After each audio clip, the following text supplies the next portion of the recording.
Look guys, this is where this random cemetery is. Along a road. Right there. Creepy!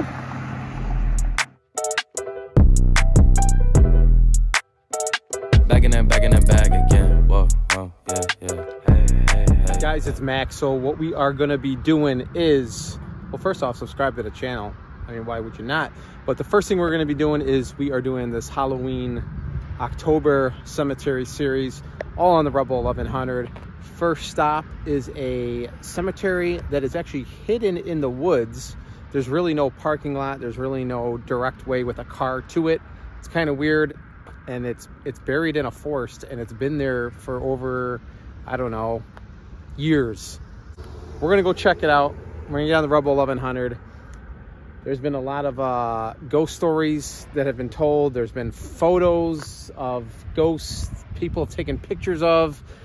I will leave all the links in the description to hear all the folklore, all the stuff that I think the Chicago Tribune at one time even said that they were out there doing a story and caught a ghost on one of their cameras. There's also been stories that Al Capone used to put some bodies back in the little creek there. So we're gonna check it out. Come right along. Let's go.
Alright guys, this is the path to the cemetery, and that's what it's for.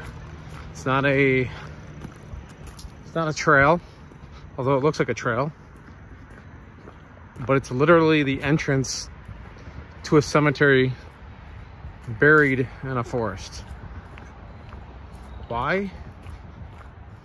I don't know. I know it's a very old cemetery. So guys, stick with me for this whole cemetery October Halloween series I'm doing. We're gonna do some on the Rebel, we're gonna do some on the Navy, and like I said, our first one here is the Bachelors Grove Cemetery. Some say that Resurrection Mary has been seen here. She's definitely been seen walking along in the Willow Springs, Illinois area.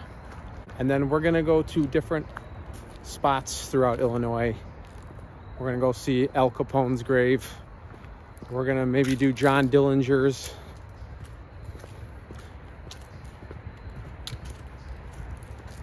Man, it gets pretty creepy over here actually, especially when you're like walking by yourself in this cemetery that's just buried in the forest.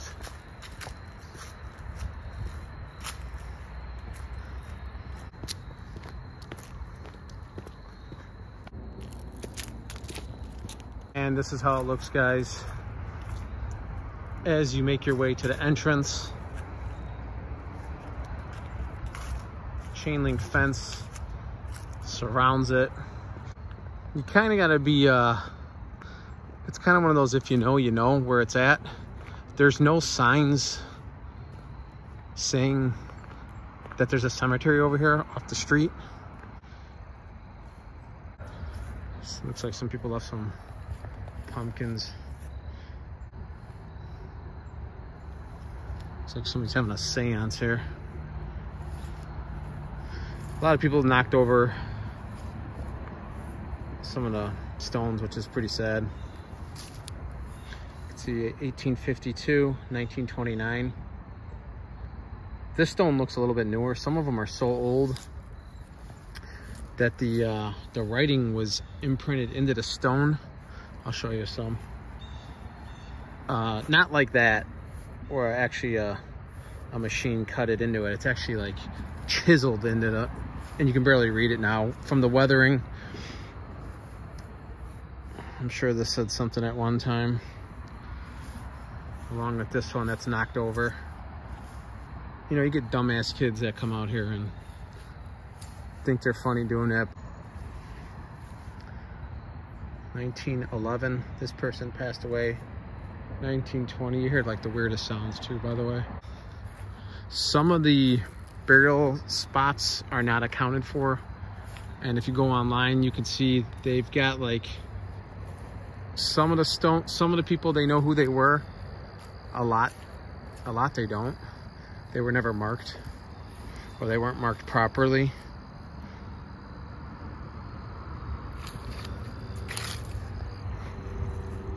Like, I'm sure there's some buried here that just were never, they just were never marked. Never received a stone.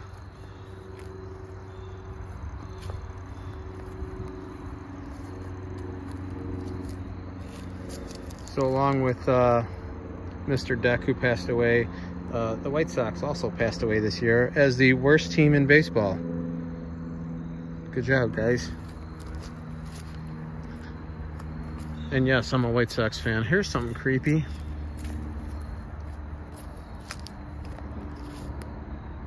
This person passed away in 1862. Looks like Whitmore Hewlett. Whitmore Hewlett.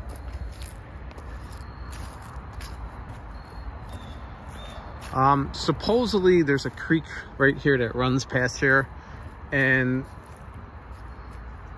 I guess Al Capone used to put bodies back there, but it's never really been confirmed. Why would it be if it's mob related? So here's a stone that's knocked over, another one, or it looks like it's actually missing just the podium part. Wherever the rest of it is, I have no clue.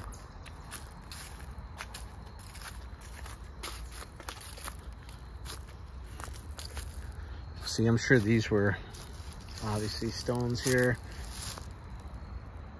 I don't know if something's supposed to be on top of it. I don't know how people are actually moving these either. Some of these are heavy. And it's pretty sad that they even did that in the first place. John Hamilton, July 27th, 1842. He was born, died November 28th, 1925.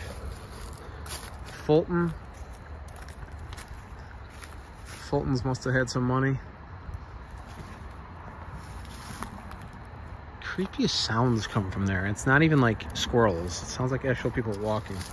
Looks like here's the father. 1888, 1922. This must have been a child. Yeah, daughter.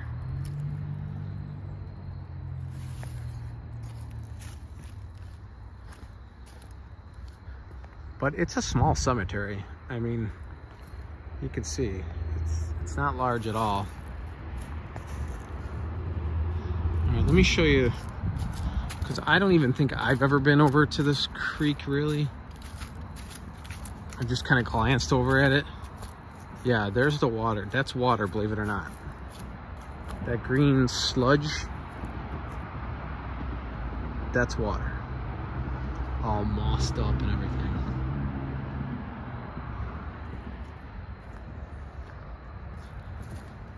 And as you can see, it's bare over here with a couple stones, like one there, one in the back corner, but a lot of them weren't accounted for.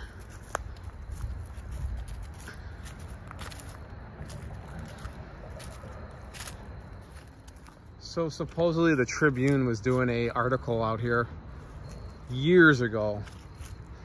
I mean, I don't know. I'll have a link to it. And they took a photo for the article. It might have been, I don't know if it was that stone. It was I think it was a larger stone, but they took a photo. And when it developed back at the Chicago Tribune, they noticed a image of, I believe it was a woman. It became a famous photo for this cemetery. Here's a, oh, that's Fullerton? Yeah.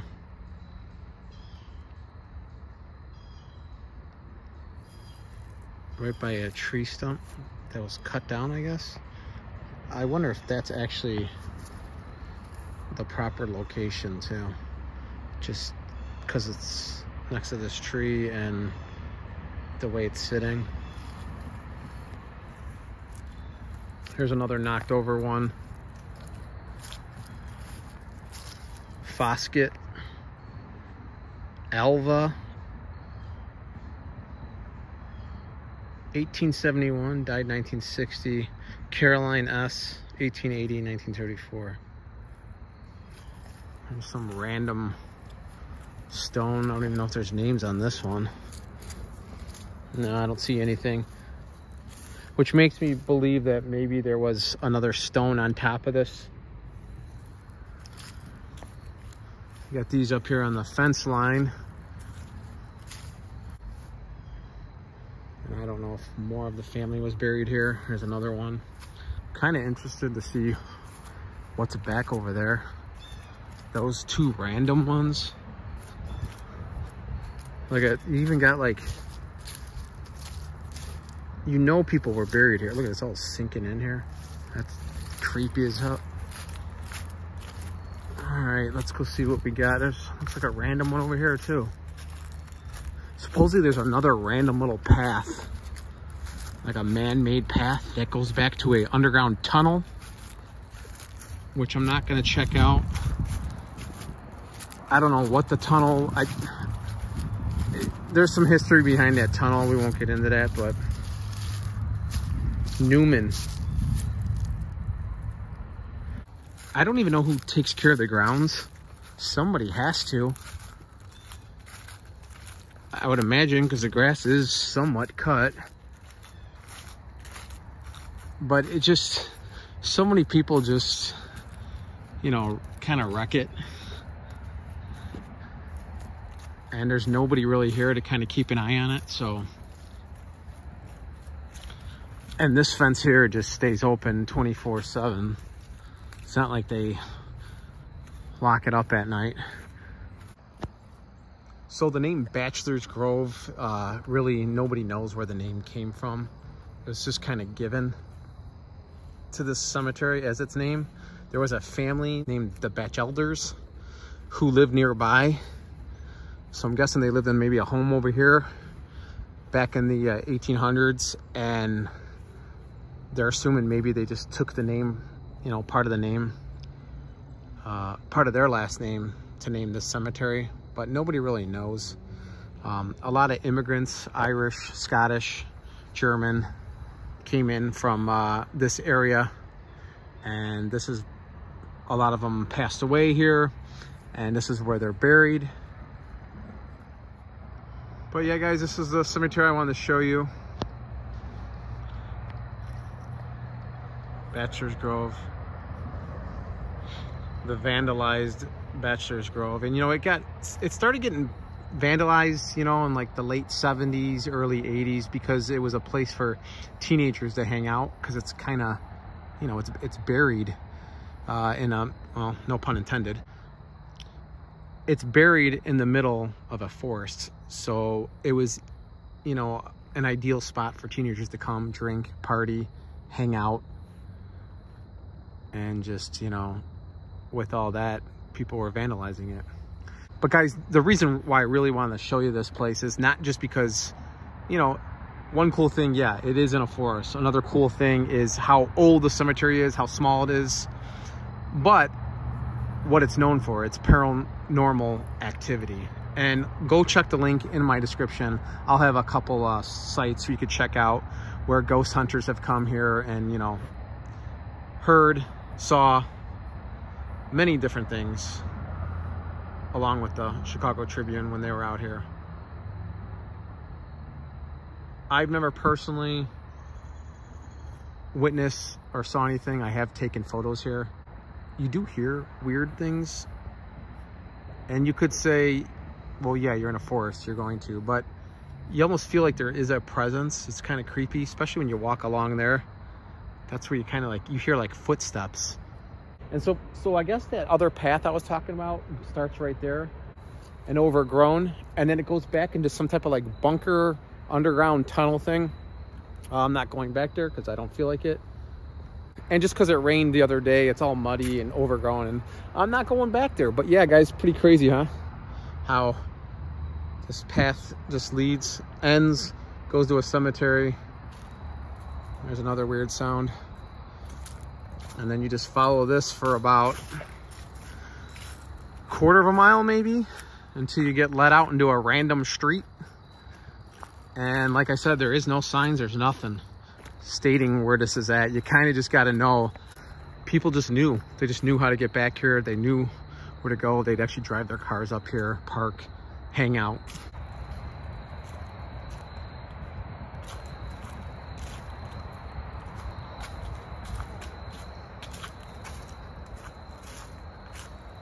So straight ahead, we see that little opening.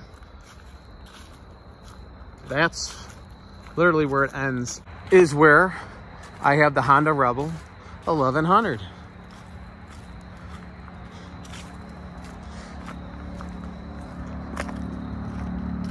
This is actually my first time taking the Rebel 1100 over here. I used to take the Navy and park it across the street, but I used to always get worried that someone was gonna steal it.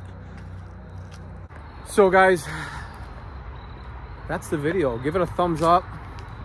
I know it wasn't a lot of riding, but I wanted to do something a little bit different. I just want to show you a little bit of Illinois / Chicago history here at Bachelors Grove Cemetery. And like I said, we're going to keep doing this for the month of October. Subscribe if you've not subscribed to the channel, and I will catch you on the next one. Happy Halloween.